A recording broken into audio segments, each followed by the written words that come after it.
Gjendine's Lullabye with all the bells and whistles, drones, ornaments, quarter tones.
I'm going to begin with our lullaby, and it's called Gjendine's Lullabye. Gjendine is a woman's name, and it's spelled oddly with a G and a J, but in Norwegian that makes a kind of SH sound, so Gjendine's Lullabye. It's in G minor. Obviously, I could just pick any key to do it in because it was a song, so you can sing it in any key and play it in any key. But I like the way it sounded on the fiddle in standard tuning, GDAE and G minor. First thing I'm going to do is play kind of a very basic version of it. Just see if you can find your way around the tune. And then we're going to add some bells and whistles and frills, okay? So I guess maybe an idea would be to start with the scale that the tune is coming from, or the range of notes that the tune is coming from. And that is starting on a D and going up to a D. So from that D to that D. And on the way, we're going to play F natural, and we're going to play B flat. So otherwise, everything is natural. Let's try that.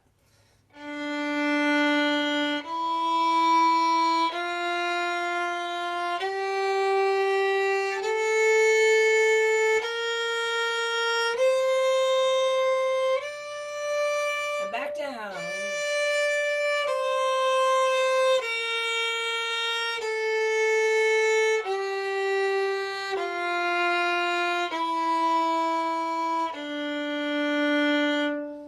So even though we just sort of did a D scale, it's actually in G minor is the key, but those are the notes that it's made up of. And here's how the first phrase goes. It's only 2 phrases. Each phrase is repeated, so not too much to learn.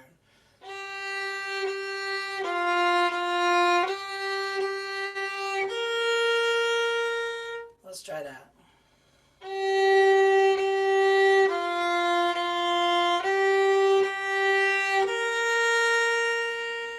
One more time.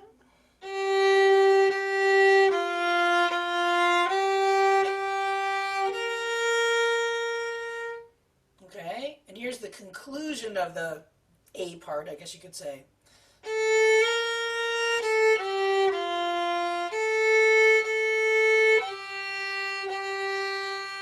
Starts on an A to a B flat.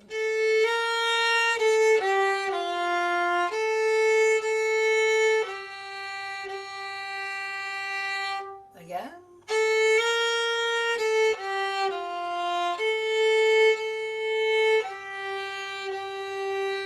And now I'll go back and forth between both of those phrases. So this is the whole A part of the song.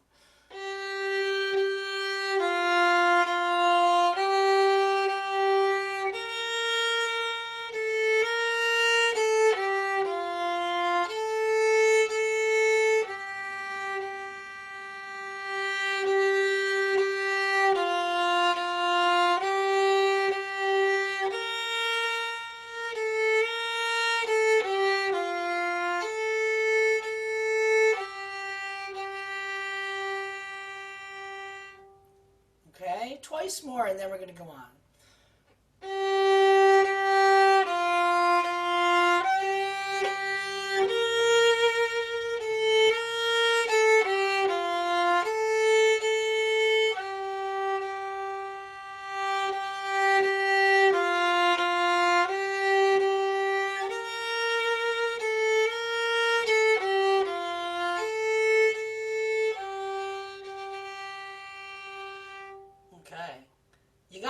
the tune. Now we're going to play the B part, and I'll break it down also into a couple phrases. Starts on the high D.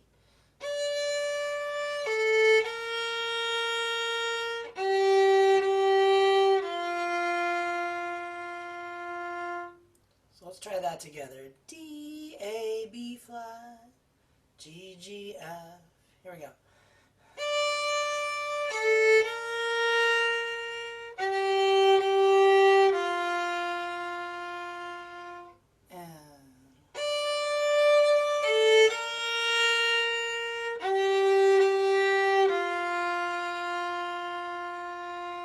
Great. The bowing is not important, so I can't promise that I'm always doing it the same way, so don't go crazy trying to figure that out. Let's do that twice more. And...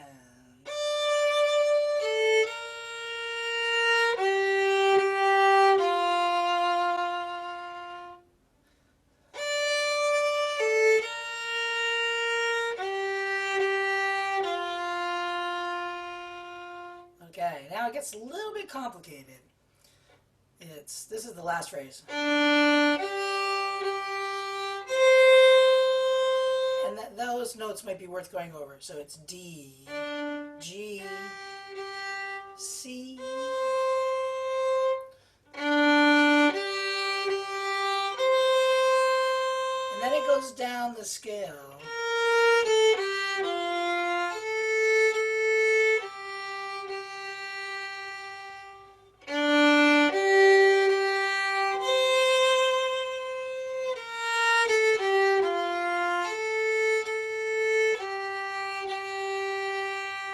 Twice more.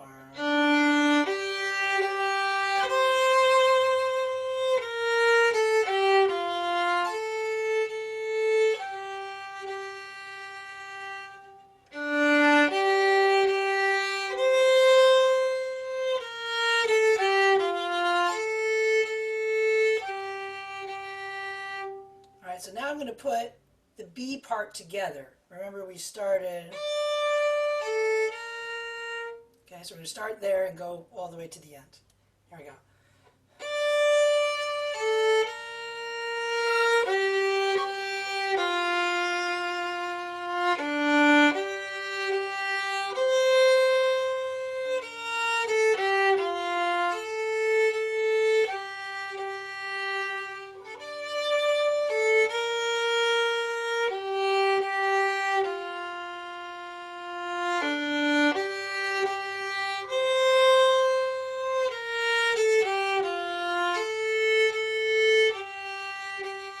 Twice more.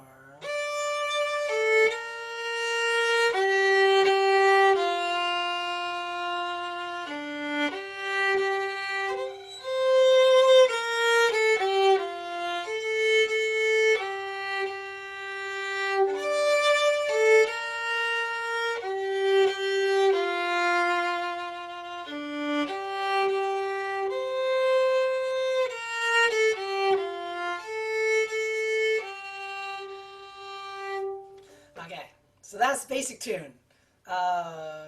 Give me a thumbs up if you've sort of got it, at least. Sort of, or really have it. Okay, a lot of people got it. I know I won't get everybody because it's too many people, but and too wide of a ability range, but if I get most, that's great. And I guess I'm not even looking at everybody. I need to go to my other... I don't know if everybody figured that out, but if you want to see all the people that are on, at least my computer is only showing 25 at a time. There are arrows at the right and left of the screen, and you can go and see all the other people. Glad there's so many people here. Okay, so now we're going to add a few special things to this tune. The most important, I think, is little runs that are on a slurred bow. We have to go, and unfortunately it's on a string crossing, so you might want to practice that a few times. G, A, B flat. See if you can do it really fast. Okay. And then there's another one that goes up even one more note all on one bow across the string.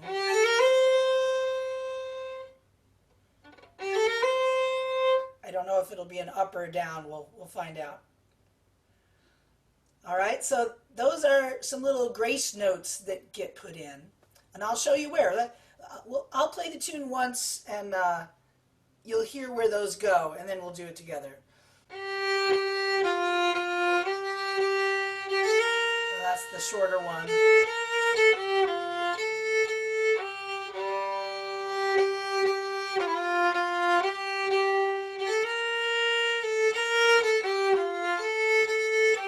And the longer one comes in the second half.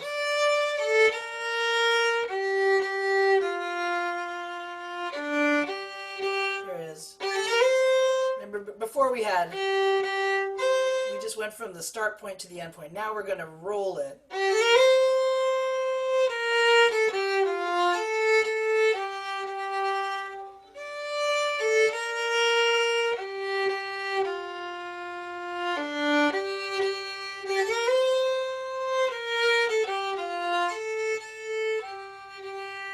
Okay, so I just want to tell you one other thing before we put that in, and that's about the quarter tone that I promised.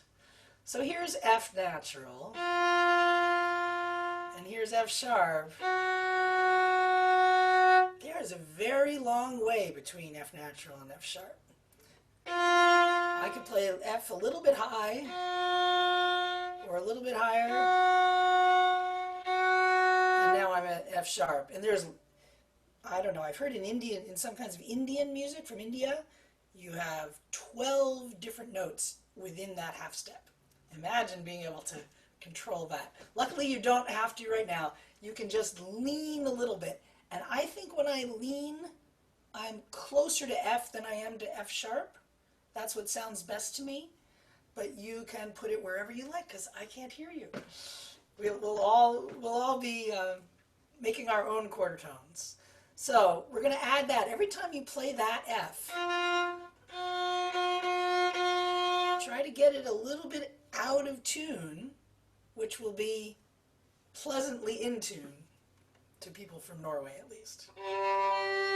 So let's put it in the grace notes and the quarter tones. Let's try it. Here we go.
Question. Now's your chance to put it in the chat so Todd can pass them on to me.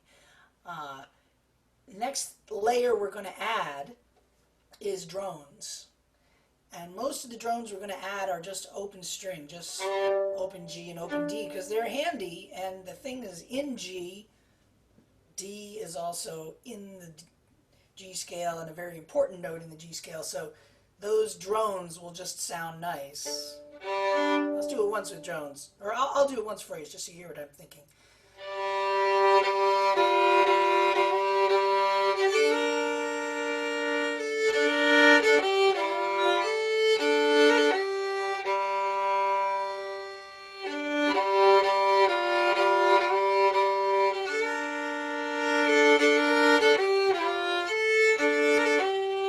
So you get the idea. I'm just taking the lower string whenever I have the chance. If I'm on my A string, I can't drone my G string, so I drone my D. And when I'm on the D string, I can't drone my D, so I drone the G. Todd, do we have any pressing matters? I haven't seen any chats come through with questions, so Okay, cool. go for it. Yeah, we're gonna go on and add those drones. I had one thought about the quarter tones as I was playing. I realized I don't actually do it every time there's an F. Like I like it on the first F.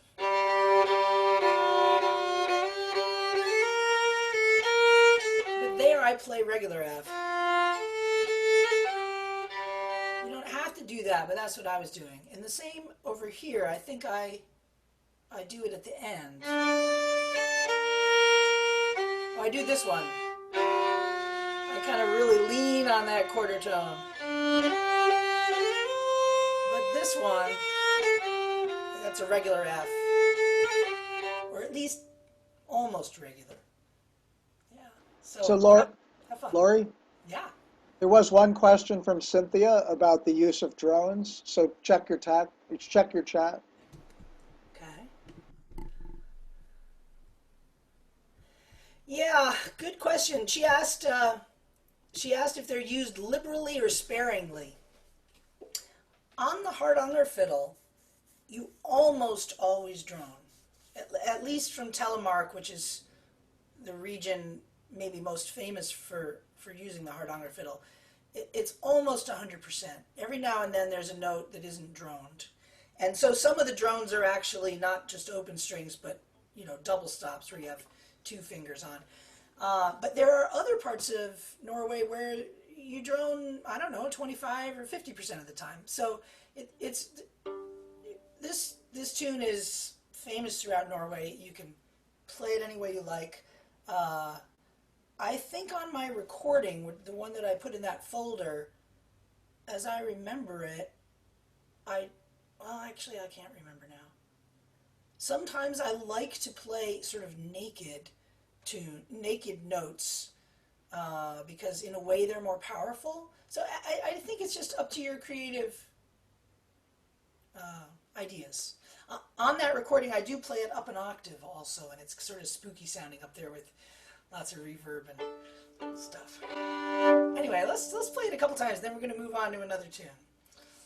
Gjendine's Lullabye with all the bells and whistles, drones, ornaments, quarter tones.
Clapping for everybody that played along.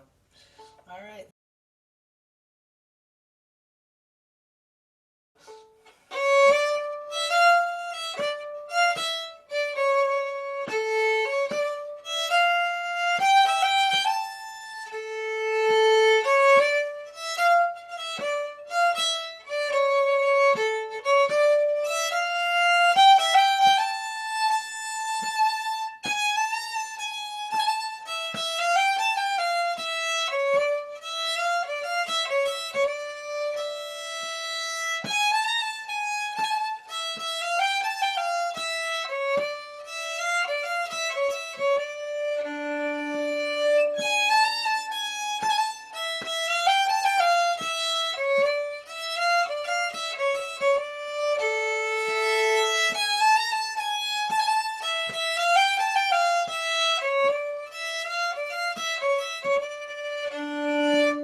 Sletten tune. Springleik I form etter Rolf Sletten.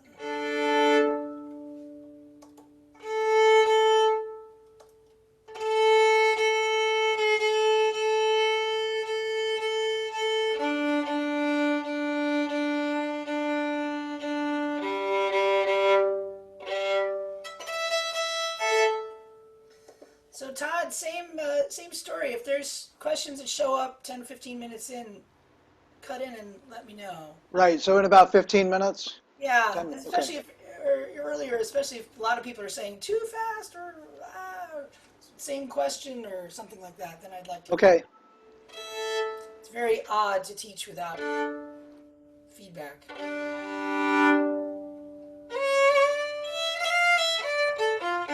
All right, we've been in G minor. We're kind of going up a string into D minor now.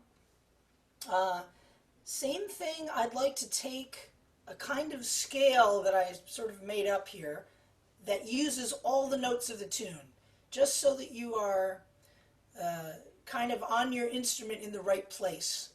Especially if you're not playing fiddle, this might help, because obviously looking at me doesn't help you know where to put your fingers. And we're going to start on open A, and we're going to go to the high A, and we're going to go one more note to B flat with the pinky on the fiddle. All right, so let's take a scale. Let me do it once. I figured out a way to do this scale. We're going to actually skip the second note. So we're going to play from A to C. F natural. And then when we go down, we're going to use our B flat first, and we're also going to use a G sharp. And then we're going to go down.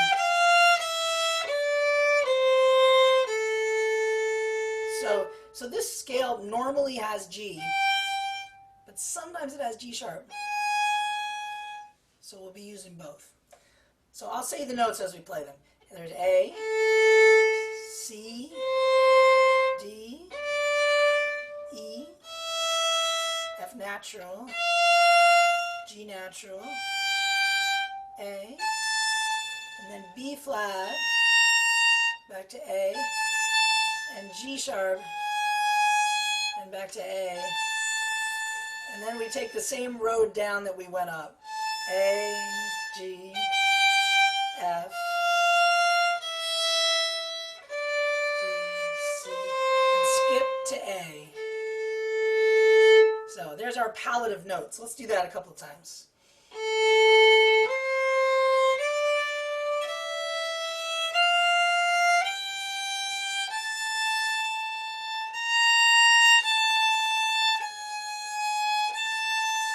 And then down.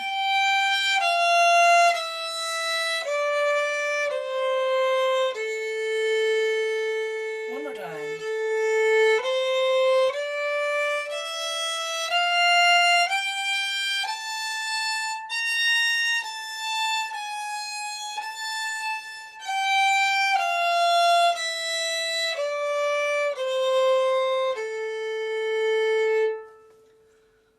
I know that's a little bit of a weird way to play a scale, but I find it helpful on a new tune to just sort of know these are the possibilities. Everything else isn't happening. So, you know, you can't be that wrong, right? If you guess one of those notes, you've got a very good chance of playing the right note. So, obviously we don't have time to do this one as thoroughly as we did Gjendine. So I think what I'm going to do is play the whole first part. It doesn't repeat, but the two endings, it sort of has a built-in repeat, and the two endings aren't very different.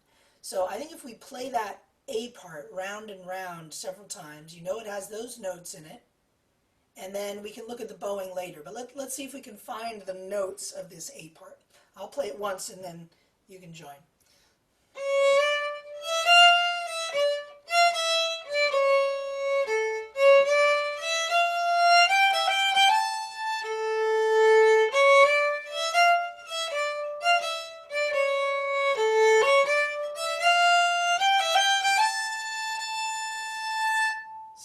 to try with me.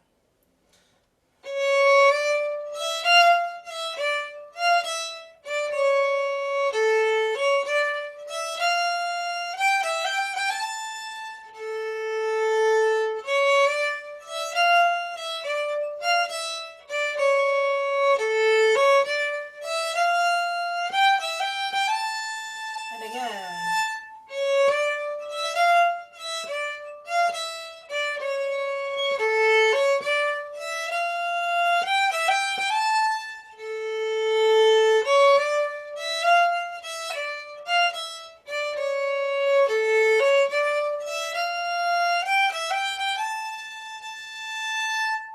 Nice. So I imagine some people are looking at the music, which is fine. However, if we're going to talk about bowing and you're looking at the music, you won't be able to see my bow. So you might want to sort of divide your attention and look more at the bow. A funny thing happens when you're learning tunes, I find. If I think about the bowing and watch the teacher and do exactly what they do with the bow, I find that my fingers often just find the notes without me thinking about them very much, especially after you've heard the tune a few times. So it may sound crazy to let your fingers be on automatic pilot and think more about the bow or the phrasing if you're not playing a bowed instrument, but I find it actually works. I'm interested to hear whether it works for you. But the thing I wanted to talk about with the bowing is the triplets. And actually both of these other tunes that we're going to do have triplets in them.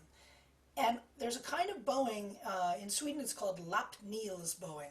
And it's when you have three notes, you do the first note, like I'll take the triplet at the end of the first line. So I'm going to do the first note down, and the second and third notes up. So it's kind of unequal. Maybe just try that.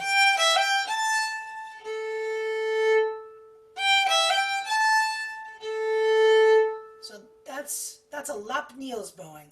Down, up, down, up. What it does, I think, the reason it sounds good, is because the down is only 1/3 of the time and the up is 2/3 of the time. The down has to go fast in order to, balance out. Like if you were to do a bunch of them and you didn't want to just keep going farther up until you ran out of room, your note on the beat is louder than the other two. And so I think that works nicely. So let's try this. You don't have to get all the other bowings. I mean, I'm going to try to be consistent if you want to try to pick them up. But when you get to, try to do that lappnils thing, or at the end, you stay on the high A. So let's try that A part.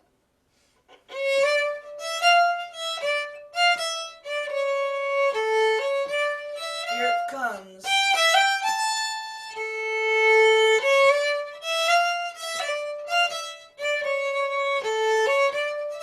Here it comes.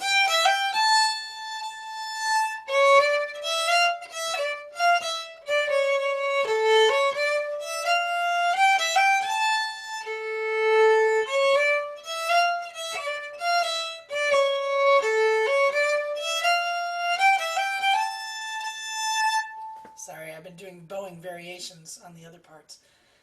Give me a wave in the air if that sort of made sense. Did you get a lappnils triplet in there? Some people did. Oh, I'm going to look at my other screen.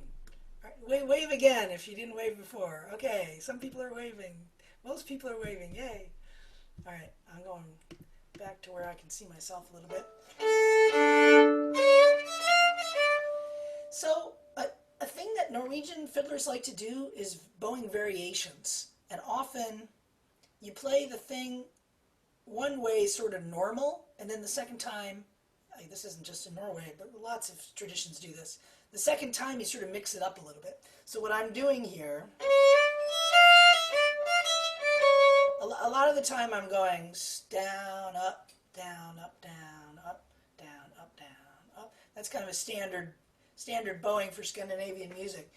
And the second time, instead, I'm doing a lot of slurring over the grouping. So I'm going could try that. So two notes and two notes and two notes on the same bow. Whereas the first time I did it,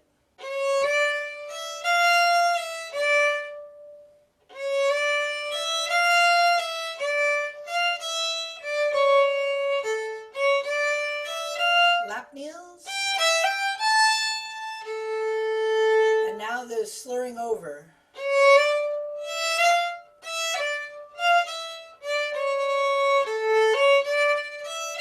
Lap kneels.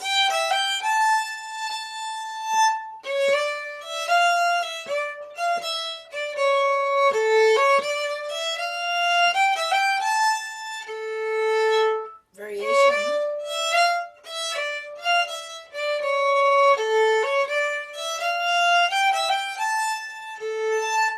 All right, so I'm not going to go into it any deeper than that, but you have some ideas there. Now comes the fun part, the B part. Remember on our scale, we fooled around with A, G sharp, A, B flat. So I have a challenge for you here. This is an old Suzuki violin trick. Take your hand away from your fiddle, or away from your buttons or holes, depending on your instrument, and then see if you can put your hand back on your instrument and find that A. Out of the blue. In between, you can like tap your hand on your knee. Can you find A? Totally out of the blue. Now try to find G sharp. And tap in between. Because the first thing we're going to have to do here is find G sharp, A, B flat.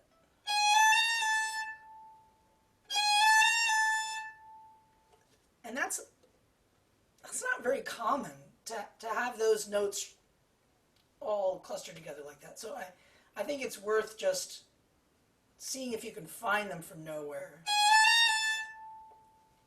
Try that a few times.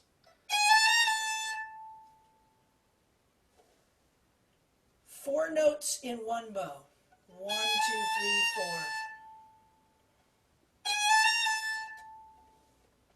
4. Good.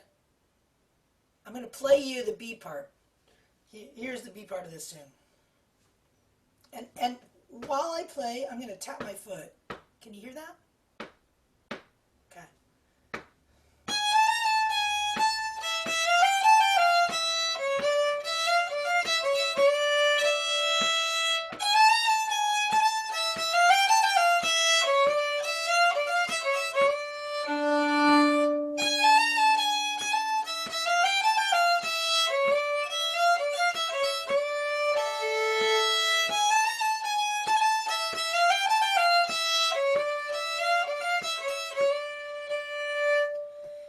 So that's where you can see each phrase starts with that.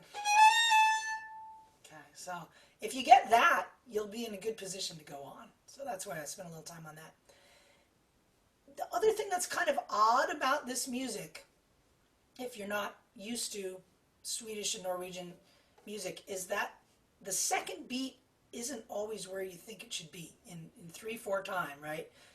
You'd think it would be 1 and 2 and 3 and 1 and 2 and 3, steady as she goes.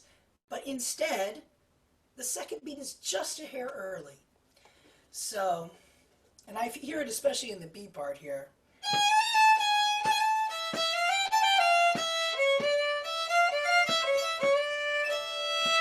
One, two, three. 1, 2, 3. 1, 2, 3. That 2 just jumps the gun slightly. It's not a mathematical thing. People say, well, couldn't you write it with a tie and a dotted note and a triplet and whatever, I don't know, triplets within triplets. I mean, maybe you could figure out some mathematical way to write it, but the music would just be black with notes and brackets and lines and slurs and I don't know what. So it's more like if you're in the club, you know this, and you guys are now in the club. So welcome to the great club of early second beat. It happens a lot in Swedish polska from certain areas, and in Norwegian music as well, and Hardanger fiddle music as well. So let's play this B part. Look at your music, I guess, if you have it, or look at me, and try to think maybe about that second beat coming just a little bit early. That's why it sounds a little off kilter. Here we go. I'll go nice and slow. So it'll be like 1, 2, 3, and 1, 2. Here we go.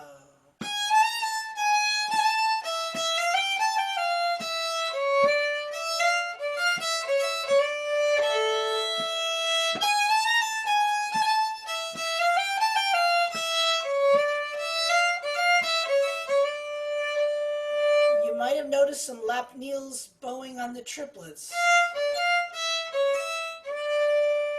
Try that, just the ending. F. Or the halfway. Right, so those lapneel triplets are happening. The first couple triplets, though, are slurred.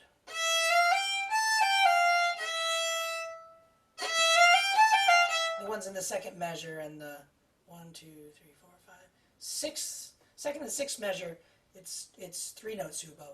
But the ones at the end of the line are lapneels bowing. Down, up, down, up. All right, here we go. Some more on the B part. 1, 2, 3.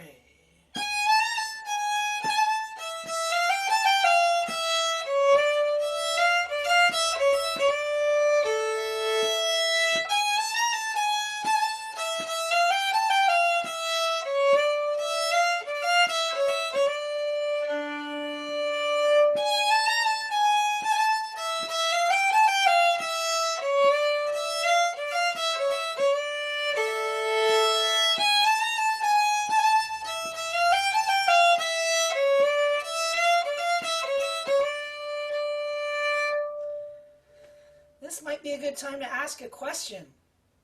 We'll play the tune one more time, but if you want to ask a question, type it into the chat. Let's play the whole tune. Here we go.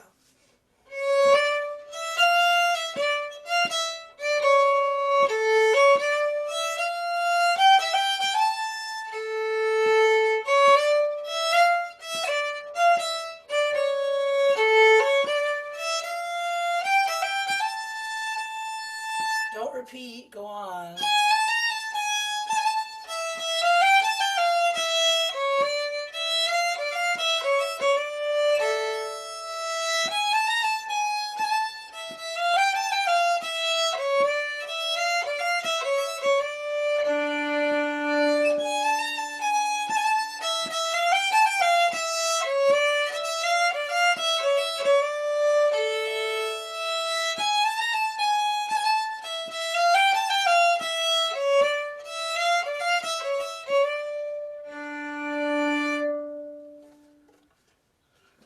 Got any questions, Todd?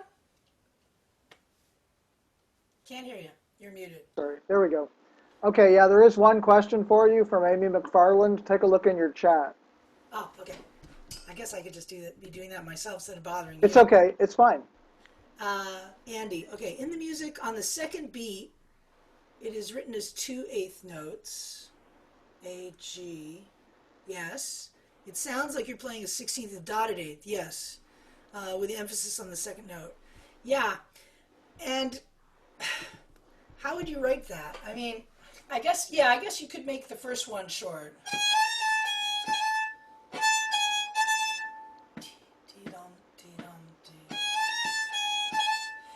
I mean, part of the reason it sounds a little early, well, there's 2 reasons. One is that the second beat came early, so it's all happening too early. And the other is because all the other pairs are dum, da, dum, da, dum. When you have one that's even, dum, da, dum, da, dum.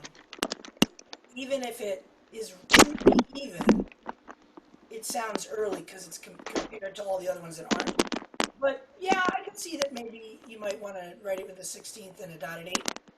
The problem with Uh, Todd, I think you're still on and maybe making some. Oh, I'm sorry. Yeah, I that's thought fine. I was Right. muted. But okay, so there are a couple more questions if you take another look. Okay, yeah, sure.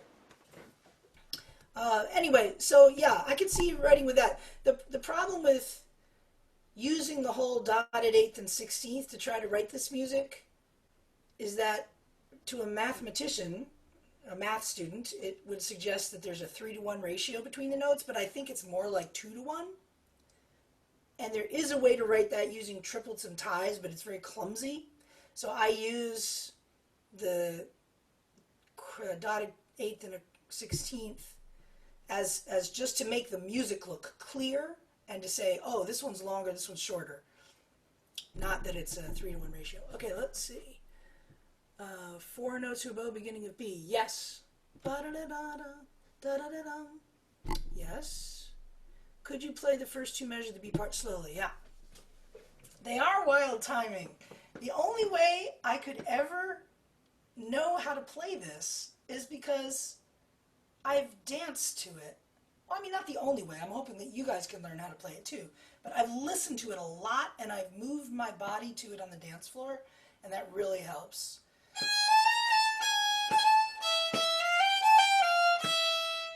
So 1, 2, 3. 1, 2, 3. 1, 2, 3. So when you have those triplets, you'll notice if you really focus in on it, these 3 are fast and these are a little slower. Da da da da da da da. Subtle stuff. This is crazy. Okay, what other questions, Harry? Just want to get a better idea of what I'm hearing. I trust that. Yeah. Okay, that's referring to the earlier. And are you slurring the 2 sets of triplets separately in the second measure of the B part? Yeah, I'm not sure what separately means, but there are 2 3-note slurs. Yes. Okay. So hopefully that gets at most of the questions. Let's just play this tune for another couple times through, twice through. We're a little bit slower than Springleik tempo. The dance should be like something like that. But we'll just keep going a little bit on the slow side. You got the rest of your life to get it up to the tempo. Here we go.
Woohoo! All right. Very cool. Thank you. So I put in some drones. You're welcome to drone. Your open A and D just fits in very nicely there. And as to percentage, I can't say what I was doing, but I droned when I felt like it, and I didn't when I didn't feel like it. Or sometimes you drone when it's convenient, and you don't drone when it would be awkward, when it would be too much work. I think fiddlers are sort of lazy by nature, and a lot of the times we do the things that feel right, and when things are too technically difficult, we make other ways to get around it, so we don't have to work so hard. So I like that. I'm lazy, so that's great.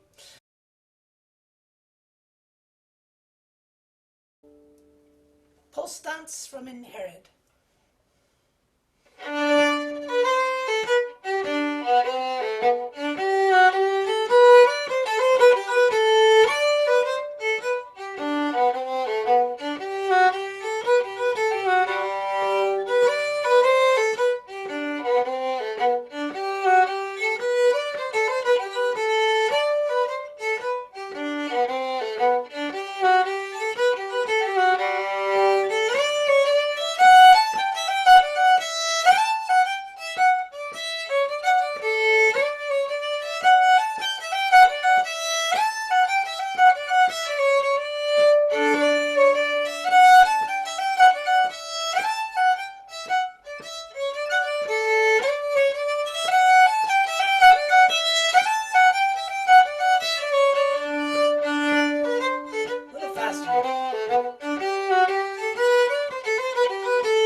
So we're going to play this Polsdans from Indherred. Indherred is a place on the west fjord country of Norway.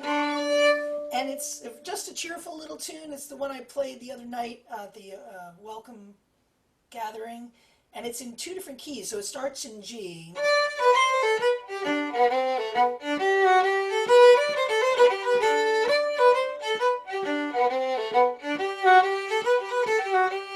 And then in the B part, it goes to the key of A.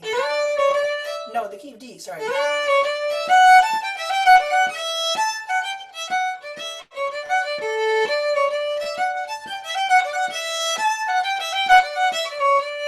And you do that each part twice, and it always feels when you get to the end like it's not the end, because it really wants to go back to the key of G. So it's a tune you have to play forever, so it's a good one to do last. You can play it until the jam starts at 4:30 or whatever time that is.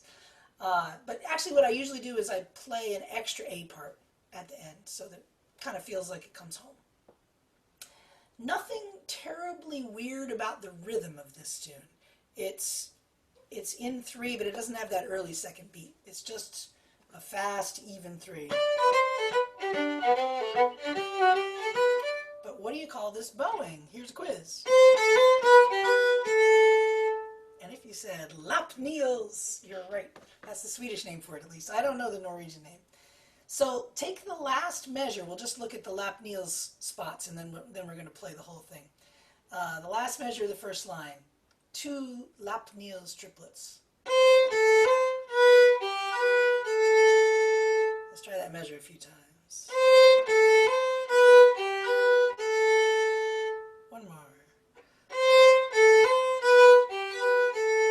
And try it faster.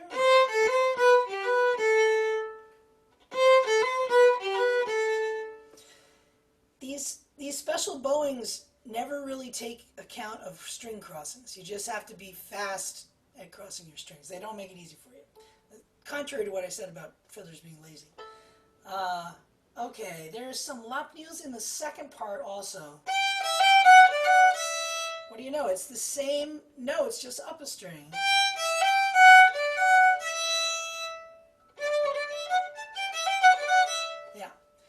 So you want to get those really fast so that eventually you can play the tune very fast. But right now we're going to play it very slow and then a little faster, and then I'll check for questions, and then we'll go a little faster, a little faster. Let's see if we can do this. Polsdans fra Indherred.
Okay, bring it on with the chat questions. Right. So Oliver suggested that I read chat questions to you. I don't know if we have any right now. So if anybody has any questions, send along a chat, and I'll convey them to Laurie. Okay. I see someone did ask, didn't get the name for the last tune. So I'll tell you the names of all the tunes we've done so far. The first one begins with a GJ, Gjendine's Lullabye. Gjendiine, Gjendine's Lullabye. The second tune is a Springleik. That's the kind of dance it is. So it's the word spring, and then like is spelled L-E-I-K. Springleik. And the rest of the tune is just the name of the fiddler who made the tune famous, or whose version this is. And his name is Rolf Sletten. So Springleik, in the firm after Rolf Sletten. You can see it on the sheet music. And the tune that we just were working on is called Polsdans, P-O-L-S-D-A-N-S, Polsdans, and it's from a place called Indherred, I-N-D-H-E-R-R-E-D.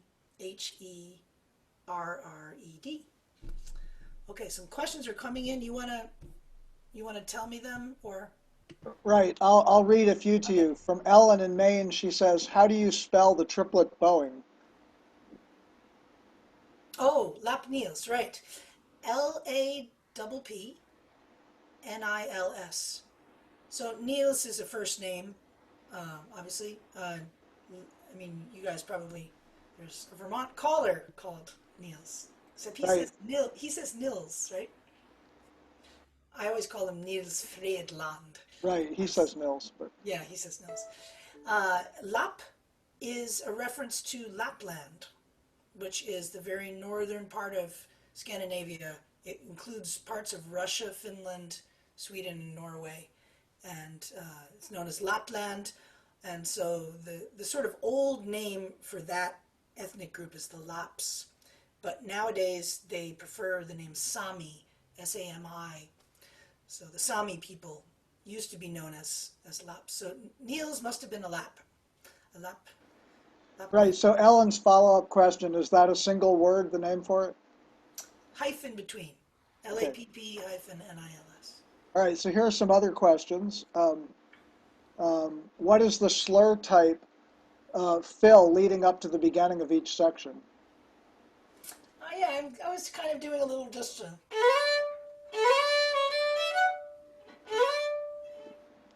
Yeah, I think that's what I was doing. Just rolling up from open A to the D. What is it called? It doesn't have a name. I don't know. Just Okay. grace notes on a slur. Okay.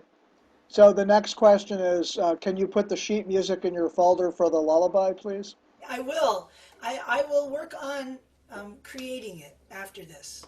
I can't promise it's going to be today, but by the end of the week. Another question is there a convention of starting each phrase on an up bow or not? There are conventions about up and down bow, and I was wondering if anybody would notice that I had these lap Niels bowings at the end.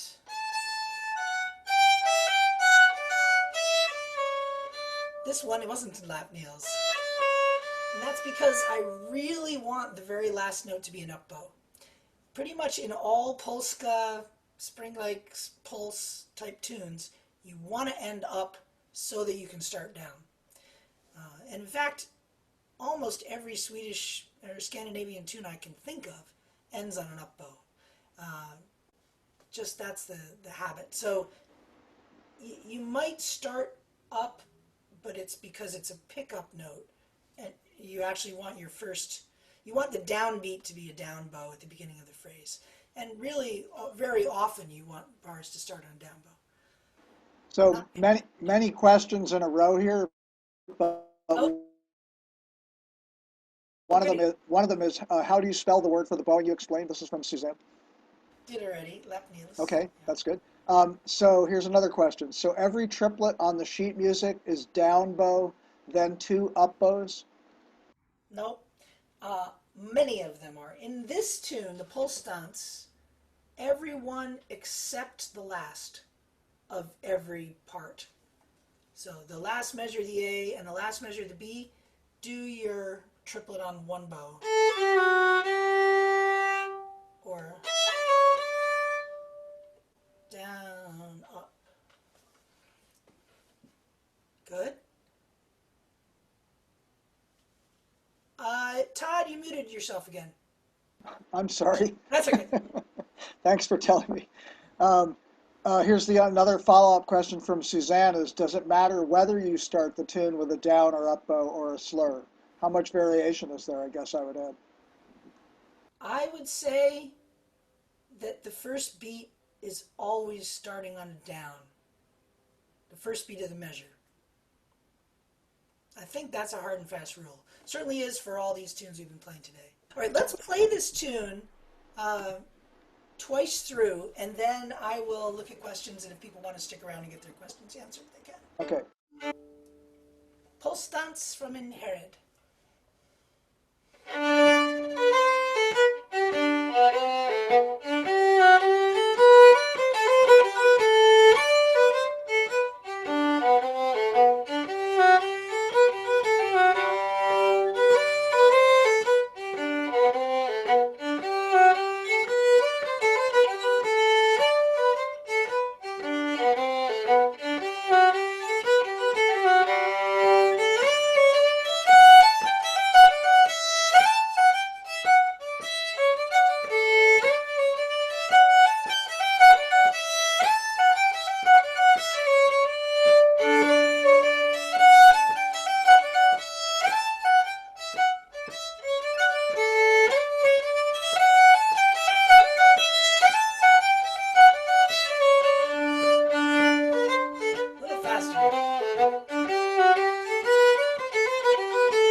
Thanks, everybody.